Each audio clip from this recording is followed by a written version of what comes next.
Hey everyone, it's Xant. So, patch 1.4 dropped earlier today, and a lot of stuff has changed. I'm going to talk about some of it here, most of the major stuff, and don't worry, I'm not going to chew your ear off. First, let's discuss the capsule changes. Prior to this patch, all capsules were placed in a single long list, and we had to scroll through them if a ton of capsule pools were available. I don't know if you recall, it was only a few weeks ago, but they had added a whole bunch of generational pools. You had the seed, the double O stuff, you had UC, all these things, and it took a very long time to get to the bottom for your free dailies.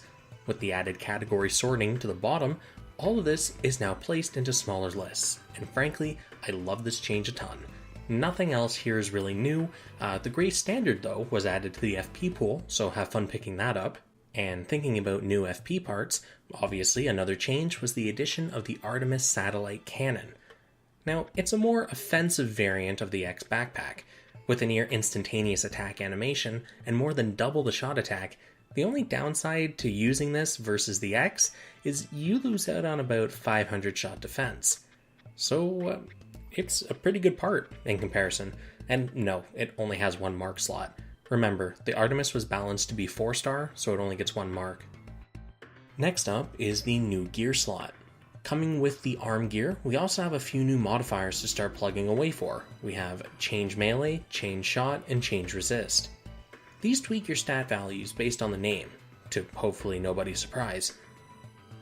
Change melee boosts your melee attack by a percentage of your melee defense.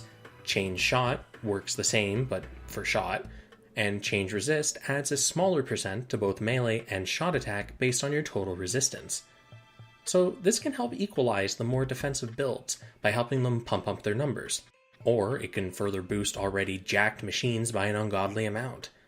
Is this where we start seeing 30k raw? The sole issue with these three new gears right now is there's no way to create the change gear, at least not that we know of, so we're stuck at the white tier for all these new gears. Getting near the end of what I want to talk about, we have the sort and filter system UI getting an overhaul. I like the new layout. It's very user-friendly once you kind of forget the old UI and all the muscle memory involved with it. They've changed the placements of some of the sorts and the filters and things like that, and that's fine. Personally, I think the flow of this one makes a lot more sense. It's just I'm used to the old one, so it feels a little weird, but I get what they're going for, and just use it enough, you'll see what I mean. The last major change was the addition of the 1v AI PvP mode. You can pick your friend machines and you can fight against them in kind of an arena format. It's interesting, for sure, but it just kind of boils down to who can spam their EX skills first. It's just an AI, and I think most of us know how to exploit them by now, so it's not really much except a damage test. Beyond those, there are a handful of minor graphical changes. Some players have noted that beam particles look better now, and someone actually even mentioned that the Wings of Light from the Destiny backpack has a revamped effect to it. Granted, it's not much, it's subtle, but the effects are brighter and it's denser, but it's that extra bit of polish that makes it look just many times better. I wonder how many other parts got some love. So yeah, that's a bite-sized overview of 1.4. Hopefully you're having fun blowing your energy refills and grinding. I know I need all those nippers.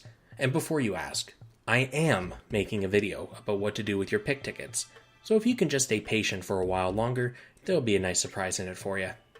Anyhow, I said I wasn't going to chew your ears off, and that's it. Peace out. I'll see you in the next one.